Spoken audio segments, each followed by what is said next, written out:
Emmanuel Macron vient de terminer son entretien en tête-à-tête avec le président chinois Xi Jinping, suivi d'un entretien élargi avec les délégations françaises et chinoises.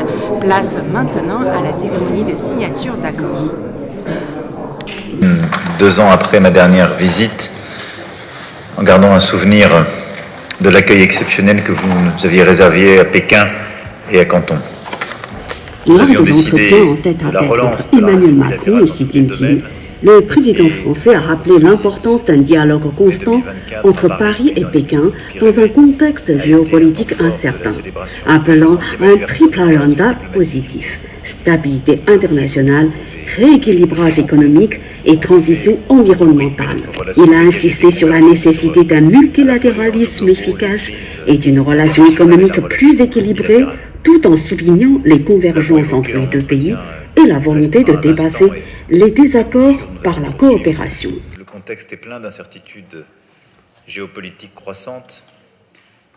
Ces discussions ont débouché sur une série d'accords sectoriels qui viennent structurer la coopération entre les deux pays.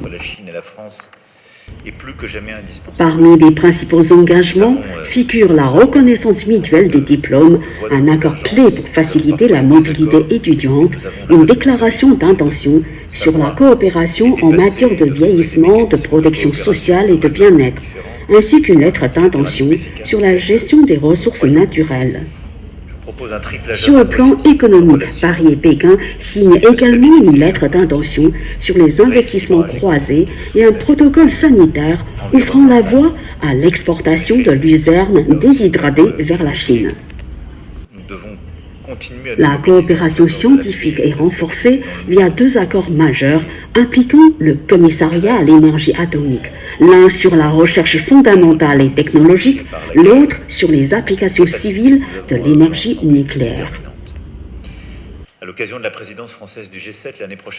La visite met aussi en avant la dimension culturelle et environnementale, avec notamment un partenariat entre le Parc national des Pyrénées et le Parc national des pandas géants, une lettre d'intention entre le Centre national du cinéma et l'Administration nationale du cinéma de Chine, la poursuite de la coopération autour du panda géant, ainsi qu'une convention entre le domaine national de Chambord et le bureau du patrimoine culturel de Chengdu. Autant d'accords qui témoignent d'une volonté commune d'approfondir la relation bilatérale malgré un contexte international particulièrement tendu. Reportage par Mandarin TV. Traiter de tous les risques d'instabilité dans les chaînes d'approvisionnement.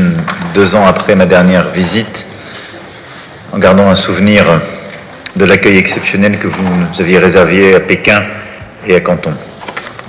Nous avions décidé de la relance de la relation bilatérale dans tous les domaines. 在埃马纽尔·马克龙与习近平主席的单独会谈中，法国总统强调，在当前地缘政治局势充满不确定性的背景下，巴黎与北京之间保持持续对话至关重要。他提出了所谓的3重积极议程：维护国际稳定、推进经贸关系再平衡以及推动环境转型。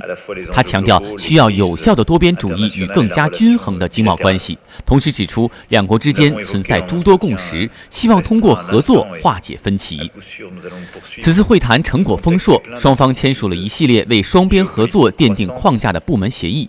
主要成果包括学历互认协议，这将进一步便利学生往来；关于老龄化、社会保障与福祉领域合作的意向声明，以及关于自然资源管理的合作意向书。在经贸领域，双方签署了关于双向投资的意向书，并达成一份卫生检疫协议，为法国脱水木素出口中国铺平道路。科学合作方面，通过法国原子能委员会参与的2项重要协议得到强化。一项涉及基础研究与技术研究，另一项则面向核能民用领域的应用。文化与环境合作同样成为亮点，包括比利牛斯国家公园与中国大熊猫国家公园的合作伙伴关系。法国国家电影中心与中国国家电影局的意向书、大熊猫相关合作的延续，以及尚博尔国家领地与承德文物保护管理局之间的合作协议。这些协议充分体现出，尽管国际形势紧张复杂，两国依然展现出共同深化双边关系的强烈意愿。欧洲卫视北京报道。